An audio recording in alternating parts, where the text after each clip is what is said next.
0009 95523 so ఇది మన మిత్ర నంబర్. ప్రజలు ఈ నంబర్ని సేవ్ చేసుకుని ఈ నంబర్కి వాట్సాప్ మెసేజ్ పంపించి హలో అని కొడితే ఆటోమేటిక్గా మెనూ బార్ వస్తాయి. అన్నట్టు 120 సర్వీసెస్ మొదటి విడతలో ఇప్పుడు లాంచ్ చేశాము. ఆ సర్వీసెస్ అన్నీ వాళ్ళకి అందుబాటులోకి వస్తుంది. Thank you. ఇప్పుడు మీడియా మిత్రులకి ఏమైనా ప్రశ్న ఉంటే దానికి సమాధానం చెప్పేది సిద్ధం. ఒక్కొక్కరు 1 by 1 వెళ్దామా.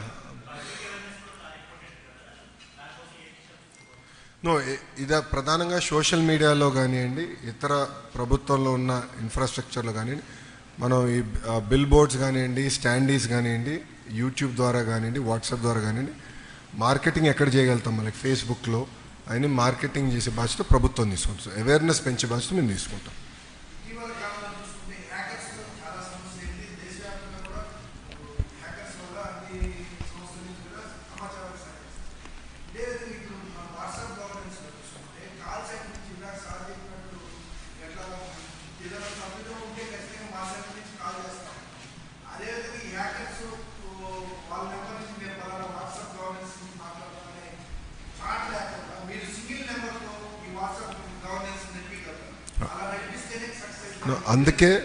అందుకే ఈ సింగిల్ నంబర్ అనౌన్స్ చేశాము. ఈ సింగిల్ పాయింట్ ఆఫ్ కాంటాక్ట్ కాదు సార్. మీరు వాట్సాప్కి 9553000009 అని చెప్పారు. ఓకే, ఏదైనా నేనే ఒక సమస్య మీద మీకు రికమెండేషన్ వాట్సాప్ గవర్నెన్స్లో పెడతాను. పెట్టినాక నా సమస్యకి మీరు పరిష్కారం లేదని కానీ ఉందని చెప్పేసి క్రమంలో నా నెంబర్ని వేరే వాళ్ళు హ్యాకర్స్ ఏదైనా తీసుకొని వేరే వాళ్ళు మాట్లాడే పద్ధతి లేకుండా సింగిల్ నెంబర్ కాల్ సెంటర్ నుంచి ఖచ్చితంగా కామన్ మ్యాన్కి అర్థమయ్యేటట్టు ఈ నెంబర్ నుంచి మాత్రమే ఈ కాల్ వచ్చింది వాట్సాప్ గవర్నెన్స్ అని చెప్పగలిగితే ఖచ్చితంగా ఈ సేవల్లో ఎక్కడ దుర్వినియోగం అవ్వదని నా ఫీలింగ్.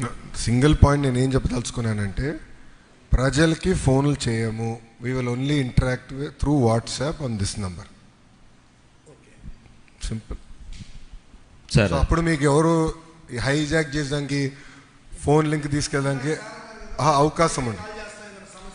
నో, మనం క్లారిటీగా చెప్పేది ఏంటంటే, డైరెక్ట్గా we will only communicate through WhatsApp. So వాళ్ళు తిరిగి మళ్ళీ ఫోన్ చేసి ఎవడంటే వాళ్ళు ఫోన్ చేసేది ఉండదు. అది కొంచెం క్లారిఫికేషన్ సార్. ఇప్పుడు ప్రధానంగా రెవెన్యూ సర్వీసెస్లో కావచ్చు, ఎడ్యుకేషన్ సర్టిఫికేట్స్ కావచ్చు, లేకపోతే పట్టాలకు సంబంధించి ఏదైతే ఈ దీంట్లో అప్లై చేసుకున్నప్పుడు సర్టిఫికేట్ డెలివరీ కూడా సర్టిఫికేట్ వాట్సాప్లోనే వస్తుంది కదా.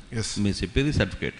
సో దాన్ని ప్రింట్అవుట్ తీసుకుని వెళ్ళిన తర్వాత దాంతో సంబంధించిన అధికారులు దాన్ని యాక్సెప్ట్ చేయడానికి వీలుంటుందా? మీరు ప్రభుత్వ పరంగా ఆ విధంగా ఆదేశాలు ఏమైనా జారీ చేశారా?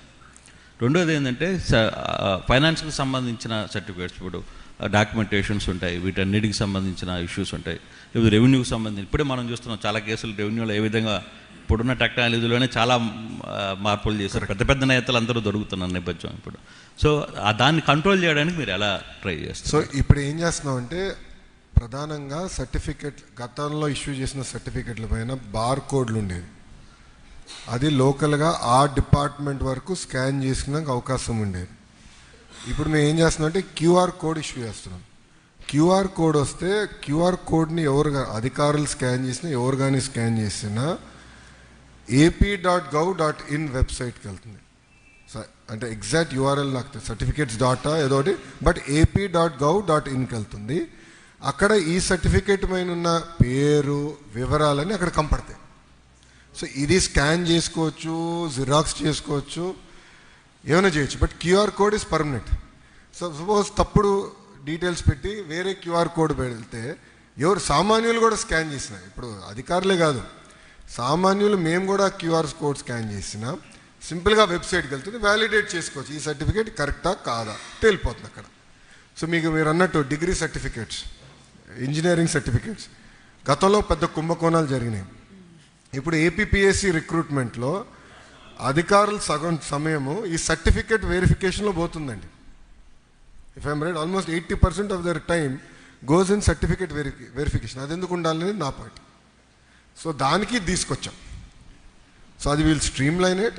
ఇది తొలి అడుగు నేను చెప్పా, ఫస్ట్ స్టెప్. ఇప్పుడు there are category 1, I call them 1, 2, 3 category 1 services సీమ్లెస్గా చేయొచ్చు. కేటగిరీ 2 సర్వీసెస్ ఇంటర్నల్గా మా పనితీరులో మార్పు రావాలి.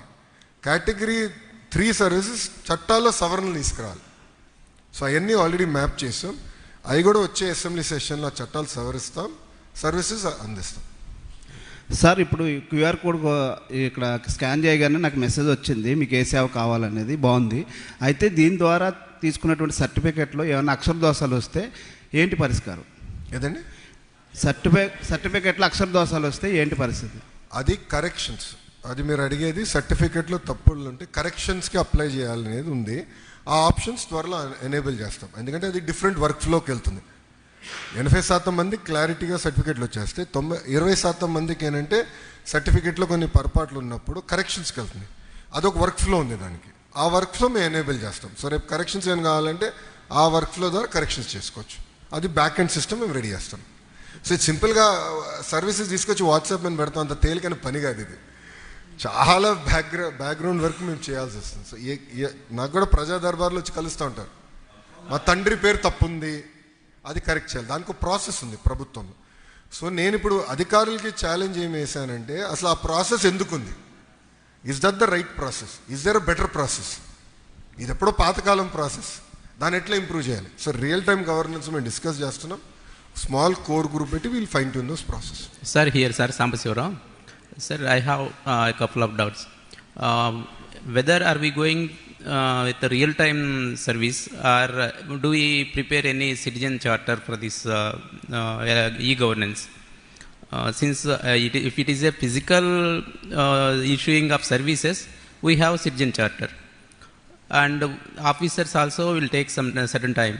But in this digital era, we all have data with ready data, so it will be possible for you to reduce the time, I think. Correct. And how many services government of Andhra Pradesh is going to provide with this platform? You said earlier next time you will 160 plus enhance it. So 360. total services, how many